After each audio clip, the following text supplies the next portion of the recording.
Okay, so something really, really strange just happened at the White House. It's a story that pulls in a Venezuelan freedom fighter, one of the most prestigious awards on the planet, and a U.S. president who has, let's be honest, wanted that exact award for years. This is the wild story of how a Nobel Peace Prize found its way into the Oval Office, but in a way that absolutely no one saw coming. And that brings us to the core question of this whole thing, and it's a wild one. Can you just give away a Nobel Peace Prize? Like, can a winner just hand it over to somebody else? Is that even a thing? It's a question that sent shockwaves through the world of diplomacy. And believe me, the answer is way more complicated and honestly way more interesting than you'd think. And this is where it all started. This photo, posted by President Trump himself. You see him there, smiling, holding a framed Nobel medal next to the Venezuelan opposition leader, María Corina Machado. And his caption? He calls it a wonderful gesture. But how did this even happen? How did Machado's prize, a prize she won for her fight for democracy, end up in President Trump's hands? Let's unpack this.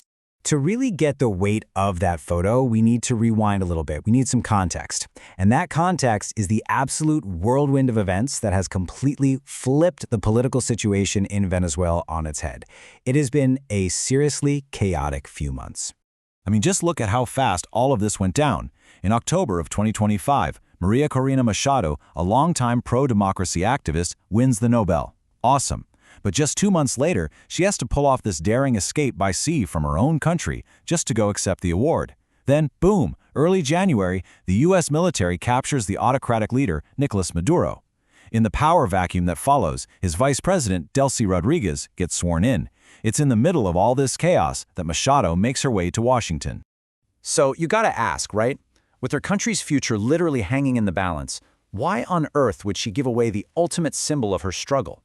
Well, this wasn't just a simple thank you. Oh no.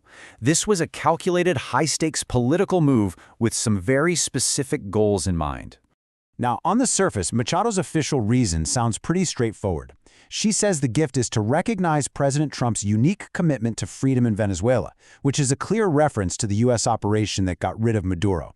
But underneath all that diplomatic language, there's a much more complex political game being played.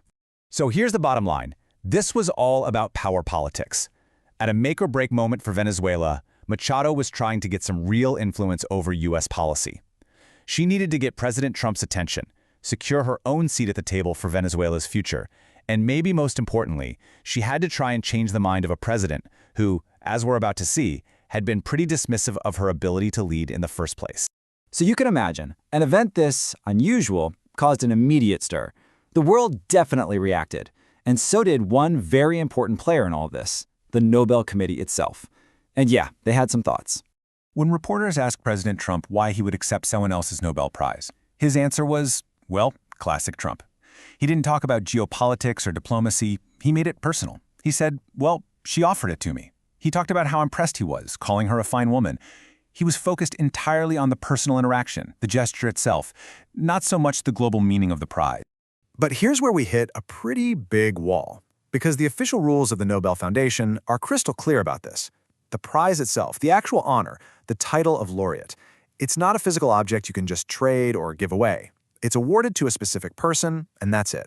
That decision is final. You can't transfer it. And just in case there was any confusion left, the Norwegian Nobel Committee put out this very direct clarification. Basically saying, hey, you can have the medal, you can put the diploma on your wall, but that doesn't change who actually won the prize.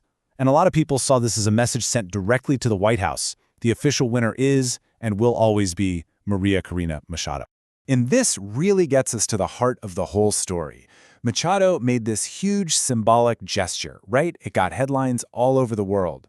But did that powerful symbol actually translate into real political power? In other words, did it work? And what's so fascinating here is the complete disconnect. On a personal level, Trump had nothing but praise for Machado. He called her a fine woman, a wonderful woman. But his cold, hard political take on her, that didn't budge one bit. Just a few days before their meeting, he had said publicly that he thought it would be very tough for her to be the leader, and it seems that big gift didn't change his realistic assessment at all. And then, the White House just came out and made it official. The day after this big meeting and the gift exchange, the press secretary announced that the president's position on Machado's leadership was unchanged. The symbolic gesture, as big as it was, had failed to move the needle on political reality. In fact, if you look at who President Trump was praising for a leadership role in Venezuela, it wasn't Machado. It was Delcy Rodriguez, Maduro's former VP. So while Machado was warning the U.S. about Rodriguez, even calling her a communist, Trump was out there telling everyone that Rodriguez was a terrific person and very good to deal with. Talk about a disconnect. And then there's this final, telling little detail. Look at how this all ended. Machado gives Trump her Nobel medal, a symbol of a lifetime fighting for democracy. And what does she leave with? She was photographed holding a red, Trump-branded gift bag. Now, we don't know what was in the bag, but the image, the optics of that exchange, it says a lot. So at the end of the day, where does that leave everyone? Let's break it down. For Donald Trump, he got a huge symbolic win. He got to hold the Nobel medal he's wanted for a long time. The political reality, though, the Nobel Committee made it very clear he is not a Nobel laureate. For María Corina Machado, she got a big meeting in global headlines, a symbolic victory for sure.